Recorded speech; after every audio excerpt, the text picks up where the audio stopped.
Welcome back to another episode of the Lehigh Valley Prospects Field Hockey Podcast presented by Smith Sports Media. I'm your host, LJ Smith, and on this Field Hockey Coach's Corner episode, I have the privilege of being joined by Ashley Irwin, the head coach at Wilkes University. Ashley, thank you for taking some time with me to record this episode. LJ, thanks so much for having me this afternoon. Just very excited to learn your story. As you alluded to before we started recording, you saw a couple of the other episodes, and we're going to dive into your story. I'm excited to learn about how you came up through field hockey and now your journey leading you to the head coach at Wilkes University. So why don't we dive right in? Let's start right away with, when did you first get introduced to the sport of field hockey? So I actually first started playing in 8th grade. I was an avid basketball lover all growing up. Attended, Nike basketball camps at Westchester and just did everything from the ground up to go play. And my middle school basketball coach, Rick Trowbridge, he reached out to me one day and he's like, I really think you should give field hockey a try. So I gave it a go, and the coach at the time was Mrs. Germani, and she was super sweet and awesome, did a great job with our youth program in our community at Daniel Boone. And her daughter was actually a good friend of mine from basketball, Nicole Germani, as well. So it was kind of just the community that linked the two together. From there, it was just kind of history. I played. I wasn't really a fan of the skirt or the kilt, so to speak, that you had to wear. Back then, we had the big plaid ones that wrapped around you like 3 times. But then I was, enjoyed it. Was successful. A lot of my friends who played basketball played as well. So I kept it going and played in 9th grade. Then all throughout high school, just kind of slowly fell in love with it more and more. And then the rest was kind of history. Thought I would go play basketball at the college level. And again, was woken up by the fact that, no, you should go do field hockey. So just my crazy journey, it put me into the game, and I've never left since. So that influence in 8th grade, sticking through it, did you have opportunities in high school to maybe play other sports? You said basketball. Were you just a dual sport athlete? Did you play anything else throughout your career in high school? Yeah, I love multi-sport athletes. Me, myself, I'm a big jock. Like, I just love to play sports. If I could play football, I probably would have played football in the fall. But back in my day, we couldn't. If we had flag football like they do in the spring, I would have loved that. But for me, I did field hockey, I did basketball, and then I tried softball. Believe it or not, I found it boring. So those that like softball, don't hold any offense to me. So then I went and I ran track. I was pretty fast, or at least I thought it was. I ran track and I jumped, and I did that for fun. After I left, my high school team had added lacrosse, so I was bummed that I missed out on that opportunity too. So it was one where I always just kind of anything to play for fun and be active with my friends was what I was all about, for sure. Did you notice any similarities or things that could cross over from your experience in basketball and track and field that are compatible to field hockey? Yeah, I mean, for sure, the speed, right? Us as coaches in field hockey, I preach it all the time. You can't coach speed. So that was just fun. I played defense. So for me, the getting into position and the angles and the way that you approach the body, that was all a super easy transition. But then I just loved the grittiness in playing defense in field hockey, where I'm stopping you from doing what you want to do. And then when I get it, I didn't have stick skills whatsoever. I still joke with my girls to this day. The wide dodge was my go-to move. And we played on grass, so it was just a simple dump, sprint around you. And then I whacked it really hard down the side. So it was fun, it was aggressive, and it was just something I really loved to do. Now, playing in high school, were there any club opportunities that presented themselves? Is that something you pursued in high school? Yeah, so I'm not older, but I'm not younger. So I graduated high school in 2006. So club was coming of age for me in my area in Berks County. It was not really that big, but then my mom always said, it's either field hockey or basketball. We can't afford to do both. So I was on that track. I played AAU basketball and all those leagues of that sort. But at the field hockey level, I was old school. I just played in the fall, and I was that multi-sport athlete that just could hit the ball really hard and run really fast. Okay, that's excellent. Hearing just the true natural fall field hockey story. I feel it's not as common nowadays. It's like very sports centric. You don't do the multi-sport. There are still multi-sport athletes, but just being able to do for high school, I feel, is very non-traditional nowadays. Yeah, I mean, especially more so for the sport of field hockey, right? I feel like the girls they're playing more and more all year round. Big thing for me, especially in our recruitment style and just our coaching style as coaches, we were multi-sport athletes. So we know you can easily get burnt out from playing all year round. The biggest thing that I really emphasize is you can hurt your body more by playing field hockey all year round, right? Because you're using the same muscles and the same mechanics, and that overuse, it does more of a hinder to the athlete than it helps them.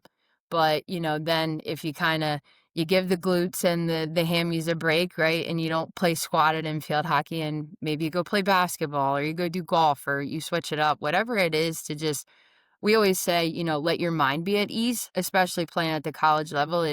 As much as it's for fun, it is a secondary job at times too. So, especially for those athletes, they're playing at high calibers, they're playing with high level clubs. But then we really love to see them try and do something else too to just let their mind be free. You're talking about recruiting. What was your recruiting experience like? Tool so different. Back then, we didn't have the search engines, and NCSA was not even a thought, as great as it is now. So it was just one where I had mentioned previously, I had a great relationship with Deidre Kane. She was the former women's basketball coach down at Westchester. And I was pretty set that I was going to go play there. I'm a whopping 5'6", so that really didn't work out for me. She was super nice and I could have had a walk on, but it just wasn't in the cards. And then I kind of looked at Albright because it was Daniel Boone, so it was a local school for me. I thought maybe I was set to go there, and good friends of mine were on the basketball team at Albright at the time. I'd go play pickup, and I realized it was only 20 minutes away. So, believe it or not, I know I'm sitting here doing an interview for Wilkes, but I landed at King's College because it was identical to Albright. It was a perfect 2 hours away where I could be away. Um, and then I met the awesome goat, as we call her, from our crew, our coach Cheryl Ish, and I had a conversation with her. I got to watch the team play for a little bit. And I think by the end of their practice, I was told that's where I was going. So for me, it was just kind of the shoulda, woulda, couldas that didn't work out. But then something later ended up being an even better situation for me. So you go to King's College, your first season. What was it like stepping on the field as a collegiate athlete? So scary because I walked into a really great situation. We had some heavy hitters in our senior class. Lindsay Sabo, who is in our Hall of Fame, if not will be someday. And we joked she was on our bookstore wall. She was awesome. Deb Wychak, Rianda, just crazy good seniors. And we ended up winning our first ever conference championship. So for me, I was that little fish in a very, very big pond, and I sat behind some really good seniors, and I learned my first year. Went to the first round of NCAAs, and that was my first true opportunity to play. Playing with them, practicing with them, having that experience, it set me up to be successful. And then we went back right there in '07, and we won again, and it was awesome. So my experience at Kings was just one where I was grateful for the opportunity that I ended up there. And it was a really great situation. Seven, we were nationally ranked. We won back to back. I was truly playing. I felt like I had a valued position within the team. And then we stayed competitive still in '08 and '09. Just unfortunately lost in those conference championships. So it was one where I was very fortunate for my time and very happy to have been there. So, two conference championships, competitive career at King's College. What was your plan after King's? Did you have any type of plan? What was your degree in? What did that look like for you?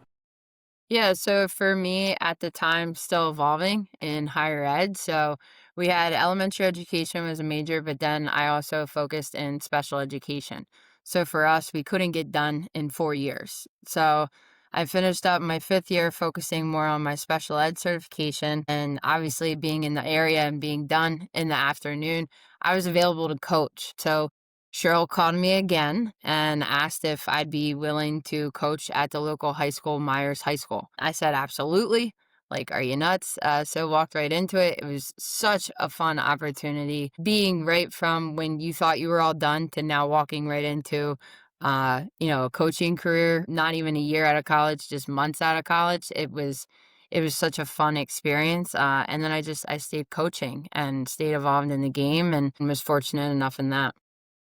So, expanding into the high school field hockey world, how long did you stay in that field before you got your first head coaching job at the collegiate level? Yeah, so you know how it is, right? Local high schools, you do one sport, well, they ask you to do another one. So then I did the junior high basketball team, and I loved that. We won our Saturday rec league that we played our first year. It was fun times. And then I met an awesome woman, Colleen Wood. She had started the Coughlin lacrosse program there, and I think we had met at a Dome League game.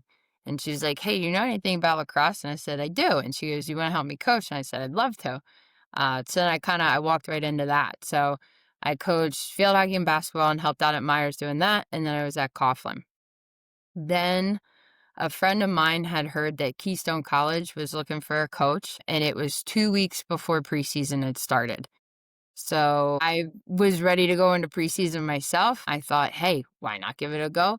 So I put in my resume, and at the time, the AD that was there, I think I called him like 2, 3 times in a row to make sure he got it. And then a couple days later, we had done our interview, and the next day, I was in it. I was getting ready we had new uniforms that were delivered. The previous coach was awesome. It was just a simple plug and play for me. So all I had to do was focus on coaching. And we hit the ground running, and I was at Keystone. My first year solely focused on field hockey, and then rolled right into doing field hockey and women's lacrosse. And I did that for 5, 6 years. I think I did both. And then COVID hit and the craziness hit, and I moved into an assistant athletic director role. I stepped down from lacrosse. We hired a great coach and tried to get the program off the ground running with them solely having their coach so I could focus on field hockey. And then right before I left, I decided to go back to lacrosse one more time, and I was field hockey and women's lacrosse for the year. And then was fortunate enough, the position at Wilkes had opened, and I thought, let's give it a go. And then the week before lacrosse season was about to start, I was down at Wilkes. So it's been a heck of a ride. This is my 10th full year in it at the collegiate level. So it's one where just counting my blessings with, awesome people that I've been fortunate enough to work with along the way. But at the same time, always willing to do a very odd job or whatever the job is that needs to be done too. And taking that leap from high school coach to college coach and multi-sport coach for that matter too, were there any challenges or obstacles you overcame to kind of learn what you had to do and better prepared you for those roles at the collegiate level? I think with taking the jump, because I was fortunate enough at Myers and Coughlin, they're just such a high caliber level of an athlete that you could coach them like a college athlete, right? My mannerism's always the same, whether you're in 7th grade or 17th grade. So that's just kind of the coach that I am. So it wasn't really hard at that level. I think the hardest part and the biggest adjustment I had was when I took over the lacrosse program, and it was 0-10 from the year before. And it was just one where I'll never forget that crew. It was, if you know the movie The Little Giants.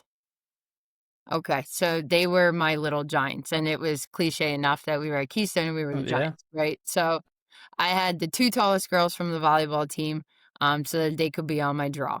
I had, 4 girls that I picked up from the basketball team because, well, they could help me play zone defense because it was pretty comparable.